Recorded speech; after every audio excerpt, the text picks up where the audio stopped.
Some of the scariest risks our kids face are the ones we parents don't know about until it's too late. One of those is something called sextortion, where a scammer typically convinces their victims to send them compromising photos or videos and then uses those to blackmail them. This is something that can target any age, but teenagers are often the ones victimized, and we are seeing a massive increase in teenage boys being the target. And we've covered this for years, including this interview with OSBI in 2023. Pretty much, if they have access to the internet, there's a chance that they could be reached out to by, a person who doesn't have the best of intentions for them. Maybe they're less likely to report it to their parents because they're embarrassed, or maybe they feel like they've done something wrong, which could be the case for any victim of sextortion. OSBI tells us they've received extra funding in recent years to beef up their Internet Crimes Against Children unit. And the FBI tells us that cases of sextortion are on the rise around the country and here in Oklahoma. And joining us here this morning, Special Agent in Charge at the FBI, Doug Goodwater. Thanks so much for being here, Doug. We appreciate it. Thanks for having me. I have heard so many horrifying stories about victims of sextortion, people who thought they were talking to somebody, ended up being taken advantage of, and then all of a sudden their lives are turned upside down. They don't know what to do. I've heard stories of suicide because of things like this. This is a horrible problem that I don't think a lot of parents know about. It is definitely on the rise. The FBI's had an increase in our crimes against children caseload for the last 5 years. And according to the National Center for Missing and Exploited Children, just between 2022 and 2023, they had reported incidents that went from just over 10,000 to over 26,000. I mean, that's a huge, huge increase. Why do we think the number is going up so significantly? It's not like the internet was just invented. It's not like social media just began. Do we have an idea? It's a crime that often goes underreported. Okay. And it can go on for long periods of time. So part of it is the specific tracking of sextortion.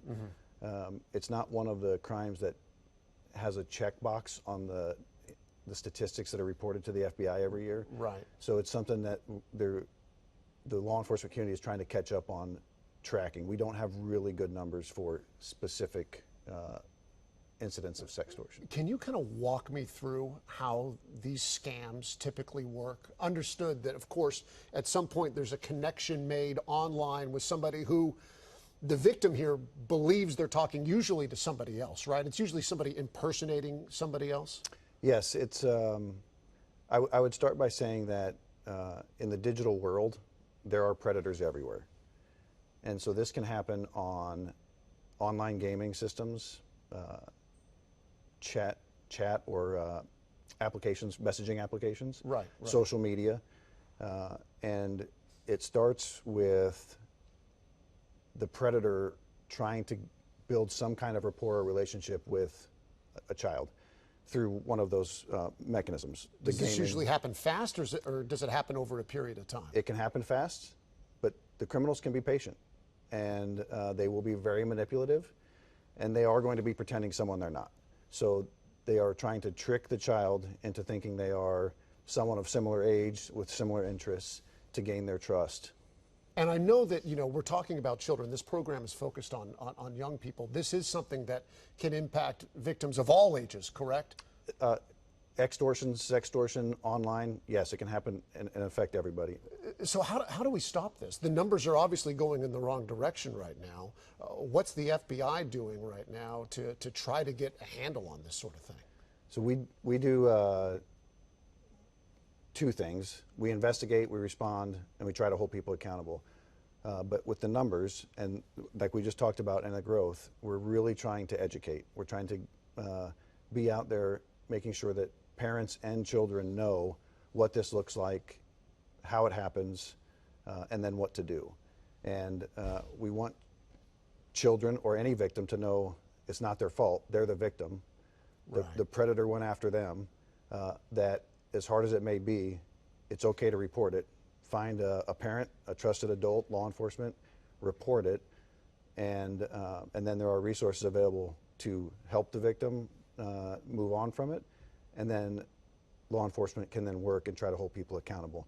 But the nature of this crime is it's online, and the predator can be anywhere in the world doing which we this see targeting. oftentimes. It's somebody pretending to be a young woman, and it's actually a guy in Africa or something like that that's trying to pull off these scams. Yes, recently the FBI extradited 2 subjects from Nigeria for Really? committing this type of crime, and they'll be held accountable here in the United States. You mentioned the resources that are available. I did want to mention that you've given us some links that we wanted to share with you parents, and so you can go to our website right now, look in the As Seen On section on KOCO.com or on the KOCO app, and we have resources there for you.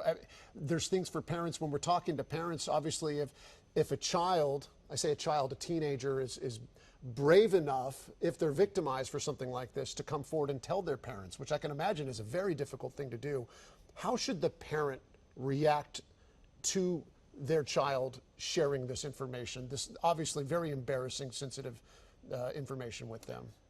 Remember that the child or the teenager is the victim, and that our common goal would be to try to help them get through it, and then find and hold someone accountable for having taken advantage of that individual.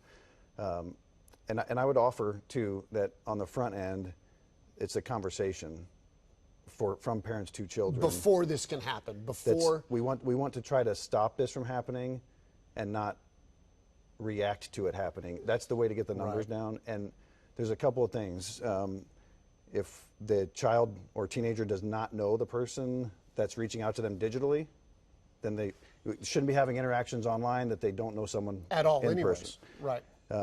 There's privacy settings, whether it's online gaming, social media, messaging app. The privacy settings should be as strict as possible, so that the predators can't get as much information to use against them. Because what they're trying to do is build rapport and just get that one image or video that is just embarrassing enough or explicit enough to then flip the switch, and then it becomes leverage.